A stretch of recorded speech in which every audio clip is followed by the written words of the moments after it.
રાધે રાધે, જય સિયારામ. આપણે શ્રી શ્રી રાણીમાં અને રૂડીમાનું ચરિત્ર ચાલે છે. રાણીમાં અને રૂડીમાના ચરિત્રમાં આપણે આગળ વધીએ તો રાજાનો મંત્રી જે કામદાર હતો ને, એ કામદારના મનમાં પાપ આવી ગયો રાણીમા પ્રત્યે કે ગમે એમ કરીને રાણીમાને આપણે એને બદલો લઈએ. કારણ કે રાણીમાની ગાયો જંગલમાં છૂટથી ચરતી અને રાજાને કોઈ પણ પ્રકારનો કરવેરો ન આપતી. કારણ કે રાજાએ પોતે જ એનો કરવેરો માફ કર્યો હતો. એટલે કામદારને આ ગમતું નહોતું. એક તો રાણીમાં મારે હારે ઈર્ષા હતી, રાણીમાની પ્રગતિ એનાથી જોવાતી નહોતી. એટલે ઈર્ષાના કારણે એ રાણીમા સાથે છે ને વેરઝેર રાખતો. એટલે એને એમ થયું કે કોઈ પણ રીતે છે ને હવે રાણીમા પાસેથી આનો ઓલું લેવું જોઈએ, લગાન લેવી જરૂરી છે. જો આપણે લગાન લઈ લેશી ને તો રાજ્યની આવક વધી જશે.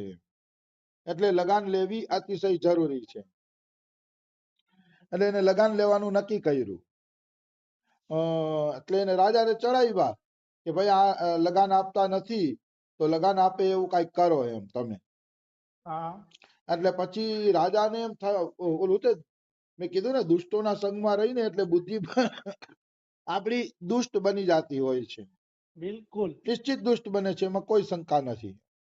દુષ્ટોના સંગમાં બુદ્ધિ દુષ્ટ બને એમાં કોઈ એટલે કોઈ પણ પ્રકારની શંકા નથી. એટલે જ કે જે દુષ્ટ સંગ જની દેય વિધાતા, દુષ્ટ સંગ ન મળે તો સારું છે. તો આવી વસ્તુ છે. તો એને ઓલું કરવેરો ઉઘરાવાનું નક્કી કર્યું.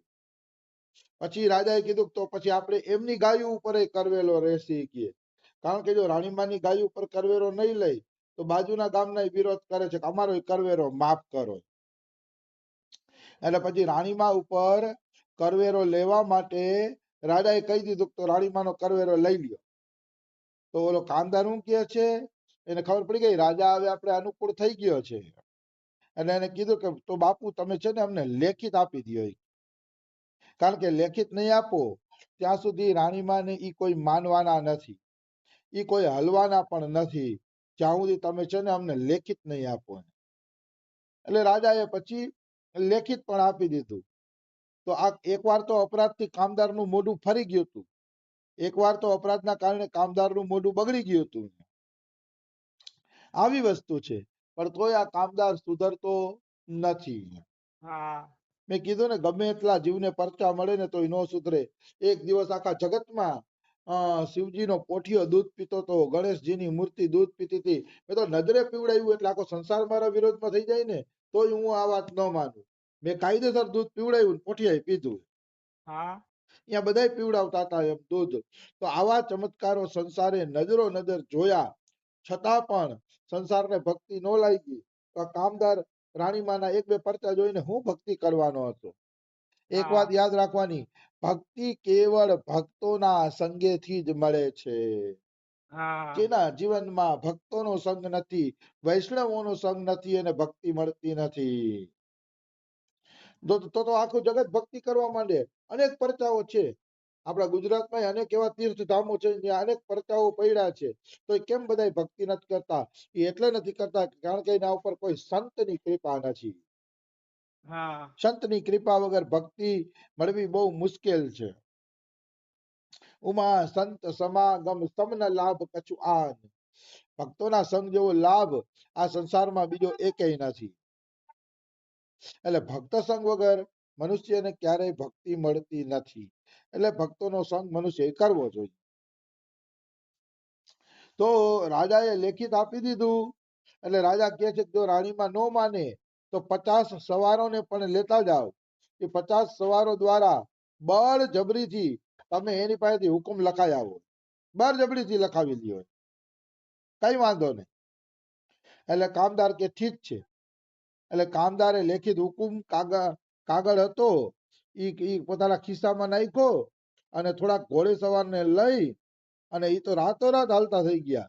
હાથ જ પડી હતી તોય હાલતા થઈ ગયા. કારણ કે રાણીમા પ્રત્યે ઈર્ષા હતી ને એટલે એને દેખાડવા માટે રાતોરાત એ હાલતા થઈ ગયા. ઘણી ખમ્મા વાંકાનેર ધણીને ઘણી ખમ્મા, એવી રીતે મનમાં મનમાં મલકાતો કામદાર હાઈલો. એટલે રાજાને બહુ ધ્યાન રાખવું જોઈએ, ઈર્ષાળુ વ્યક્તિની વાતો માનવી જોઈએ નહીં. આવી વસ્તુ છે. તો આ રીતે કાગળ લઈ સમાચાર આપવા માટે કામદાર હાલતો થઈ ગયો છે. ખુશામદનો વરસાદ વરસાવતો, જીભની અમેથી ભોળા રાજાને રાજી કરતો વાણિયો કામદાર, હા હવે મારે દાજ ઉતારવાનો મોકો મળ્યો એમ બળબડતો હાઈલો ગયો. એને મૂળ તો રાણીબા ઉપર દાજ ઉતારવી.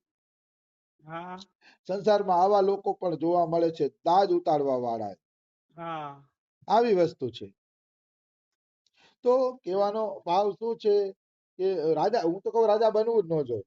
રાજા બનીએ તો આ બધી પ્રજાની વાત સાંભળીને સાચું ખોટું કરવું પડે ને, એવા રાજા બનવામાં મજા શું છે?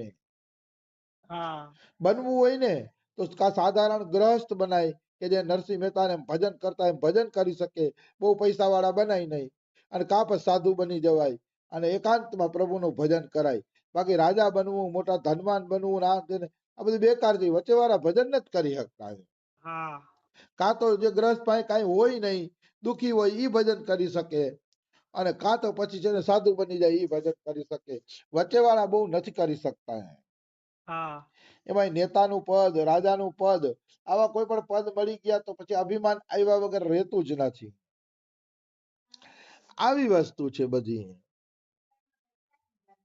આવી વસ્તુ છે. તો આ રીતે કામદાર હાલતો થયો છે. બીજી બાજુ લુણસરિયા ગામની અંદર રાણી માતાના ઘરે સાધુ સંતો પ્રસાદ લેતા હતા, અને જેને પ્રસાદ લઈ લીધો તો એ રામસાગરમાં ભજન ગાવાનું ચાલુ કરી દીધું. સરસ મજાનું વાતાવરણ બની ગયું હતું. કીર્તન ચાલુ હતા ને બધા કીર્તનનો આનંદ લેતા હતા. એક બાજુ સાધુ સંતો પ્રસાદ લે છે, એક બાજુ કીર્તન ચાલે છે. એવા સમયમાં ત્યાં બિહારીદાસ નામના એક સંત આવ્યા હતા કેટલાય દિવસ થયા. તો રાણીમાએ એને વિનંતી કરી હતી કે આપ અમને રામ કથા સંભળાવો. એટલે બિહારીદાસ ત્યાં રામ કથા બધાને સંભળાવતા, તુલસીદાસજીની રામાયણમાં એમાંથી રામ કથા બધાને સંભળાવે. તો બિહારીદાસ રામકથા સંભળાવતા હતા. કીર્તન બંધ થઈ ગયા છે, બધા રામકથા સાંભળવામાં તન્મય હતા.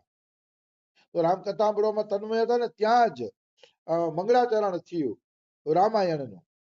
અને મંગળાચરણ પૂરું થાય ન થાય કે તો ઘોડાના ડાબલા સંભળાવવા માંડ્યા. તબડક તબડક તબડક તબડક તબડક ઘોડાના ડાબલા સંભળાવવા માંડ્યા.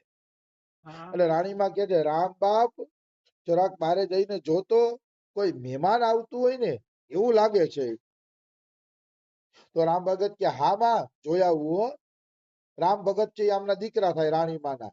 રામ અને લખુ ભગત બે એના દીકરા. તો રામ ભગત ગયા જોવા માટે. થોડી વાર માટે કથા અટકી ગઈ છે. શ્રોતાનું પણ ધ્યાન ગયું છે કે ભાઈ અત્યારે કોણ હશે, અત્યારે કોણ આવ્યું હશે. શ્રોતાનું પણ બધાનું ઈ તરફ ધ્યાન ગયું છે. થોડી વારે કામદાર રાજમહેલના હુકુમ લઈ અને આવ્યા છે.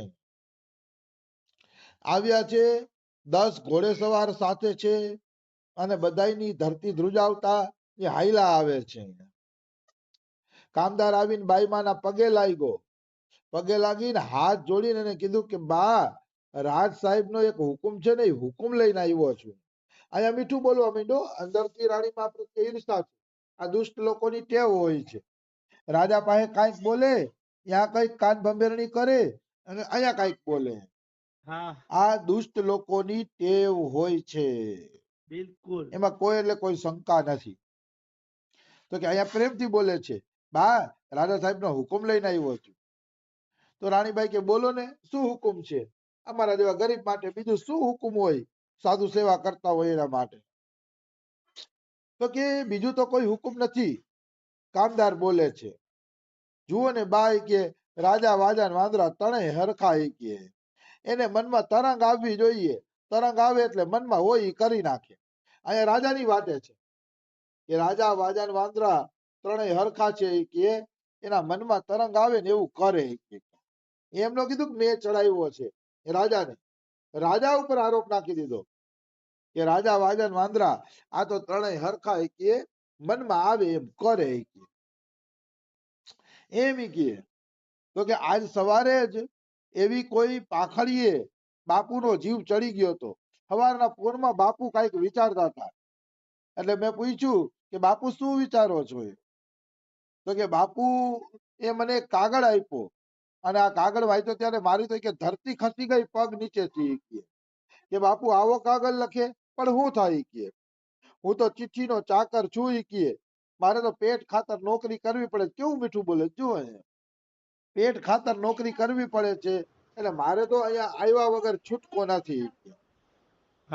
તમને કેતા કેતા તો મને કે વીછી કઈડી હોય એવી વેદના થાય છે. મારી જીભે ઉપડતી નથી કે આ ચિઠ્ઠી કેમ વાંચવી, પણ શું કરું, હું તો ચિઠ્ઠીનો ચાકર નોકર એટલે મારે કેવું પડે. અને રાણીમાં કે કામદાર વાતમાં વધુ મોણ શા માટે નાખવું પડે છે? ટપ ટપ કહી દો ને જે હોય મને ખૂટલાઈ ગમતી નથી. રાણીમાં બિલકુલ સાચું કે છે. લાંબુ લાંબુ સાંભળવા માટે ભક્તો પાસે સમય હોતો નથી. જે હરિકથામાં ડૂબેલા છે, હરિકીર્તનમાં ડૂબેલા છે એવા ભક્તોને પછી લાંબા લાંબા બીજાના લેક્ચર સાંભળવાનો સમય હોતો નથી. કોણ સાંભળશે આ લાંબા લાંબા લેક્ચર? ભક્તો તો પોતાની મસ્તીમાં ડૂબેલા હોય છે એટલે એને આવા કોઈ લેક્ચરો સાંભળવા પછી ગમતા નથી. એટલે કે વાતમાં મોણ ન નાખો કામદારી કે જે કેવું હોય ઝડપથી કહી દો. અમને ખૂટલાઈ ગમતી નથી. ખૂટલા એટલે પ્રપંચ કપટ આ તે જે છે ને કે ઈ અમને ગમતું નથી. એટલે તમે કોઈ પણ રીતે ખૂટલાઈ બંધ કરો. આ કપટી કે બંધ કરો. તમે ચોખ્ખું કહી દીધું બાઈ માએ, રાણી માએ. તો કે બાઈમાં હું ખૂટલાઈ કરું છું? અરે અરે જોગમાયા જોગમાયા કે આ તમને સોંપતું નથી કે હું ખૂટલાઈ નથી કરતો. માય કે બાપુનો સંદેશ લઈને આવ્યો છું. મારે ખૂટલાઈ કરવાની શું જરૂર હોય કે લ્યો કે આ કાગળ છે કે આ કાગળ તમે વાંચો એમ કહીને એની પાસે કાગળ મૂકી દીધો. ધન્ય છે રાણીમાં ને એની પાસે કાગળ વાંચવાનો સમય નથી. અને એ જે બોયલા ને રાણીમાં કાગળ આપ્યો ત્યારે જે બોયલા ને એ બહુ અગત્યની વાતો બોલે છે રાણીમાં. હું કે છે અહીંયા કોઈ અક્ષર ભણવા વાળું નથી ભાઈ. કાળા અક્ષર અહીંયા બધાને ભેંસ બરાબર છે. તમે વાંચો કામદાર, તમે કાગળ વાંચો કે અમે તો ઠાકરના ઘરમાં રોટી દેવાના અને સેવાના ભણતર ભણ્યા છે. બીજા ભણતર અમારે ભણવા નથી. આ બહુ અગત્યની વાત કરી. આના ઉપર વિસ્તારથી તો મારે કાલે જ ચર્ચા કરવી છે, પણ અત્યારે થોડુંક કહી દઉં કે ખાલી રોટી કમાવાના ભણતર છે જ નહીં. રોટી તો એક મજૂર માણસ કમાઈ લે છે મજૂરી કરીને.